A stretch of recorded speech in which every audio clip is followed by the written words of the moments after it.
அனைவருக்கும் வணக்கம். இந்த வீடியோவில் புகைப்படத்துடன் கூடிய சாதி சான்றிதழ் பெறுவதற்கு எங்கே விண்ணப்பிக்கணும், அதற்குரிய ஆவணங்கள் என்னென்ன, யார் பேரில் சாதி சான்றிதழ் வாங்கணும் என்பதை குறித்து தெளிவான தகவல் தான் பார்க்க போகிறோம். நீங்கள் ஏதாவது ஒரு அரசு வேலைக்கு செல்லும்போது சாதி சான்றிதழ் என்பது கட்டாயமாக தேவைப்படும். எனவே பார்த்தீங்கன்னா நீங்கள் ஓல்டு மாடலில் சாதி சான்றிதழ் வைத்திருந்தால் கூட இப்போ நியூ மாடலில் எப்படி வாங்கணுமோ அந்த மாதிரி வாங்கிடுங்க. நீங்கள் ஏதாவது ஒரு எக்ஸாமுக்கு ஓல்டு மாடலில் உள்ள கம்யூனிட்டி சர்டிஃபிகேட் வச்சு அப்ளை பண்ணியிருக்கலாம். அதனால் எந்த பிரச்சனையும் கிடையாது. ஆனால் சர்டிஃபிகேட் வெரிஃபிகேஷன் செல்லும்போது கண்டிப்பாக புதிய மாடலில் உள்ள கம்யூனிட்டி சர்டிஃபிகேட்டை தான் கேட்பாங்க. அதனால் பழைய மாடலில் உள்ளதையும் வச்சுக்கோங்க. புதுசாக இப்போ வாங்குவீங்களா அதையும் காமிக்க வேண்டியிருக்கும். இப்போ புதிய கம்யூனிட்டி சர்டிஃபிகேட் எப்படி பெறுவது என்பதை குறித்து பார்க்கலாம். அது குறித்து ஒரு பத்திரிகை செய்தியில் தெளிவாக கொடுத்துருக்காங்க. அதை பற்றி பார்ப்போம்.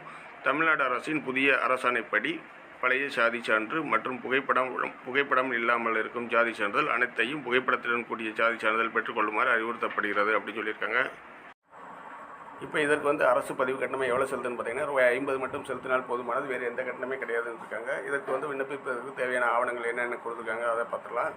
ஃபஸ்ட்டாக பார்த்தீங்கன்னா சாதி சான்று ஏற்கனவே முன்னாடி வாங்கியிருப்பீங்களா, அந்த சாதி சான்றிதழ் வச்சுக்கோங்க. அடுத்து பார்த்தீங்கன்னா ஆதார் நகல், குடும்ப அட்டை நகல், ஃபோட்டோ 1. அடுத்து பார்த்தீங்கன்னா ஆதாரில் இணைக்கப்பட்ட செல் நம்பர். நீங்கள் ஆதார் எடுக்கும்போது எந்த செல் நம்பர் கொடுத்தீங்களோ அந்த செல்லை கையில் கொண்டு போயிருங்க. அடுத்து பார்த்தீங்கன்னா எல்லாமே ஒரிஜினல் கொண்டு போதான் நல்லது.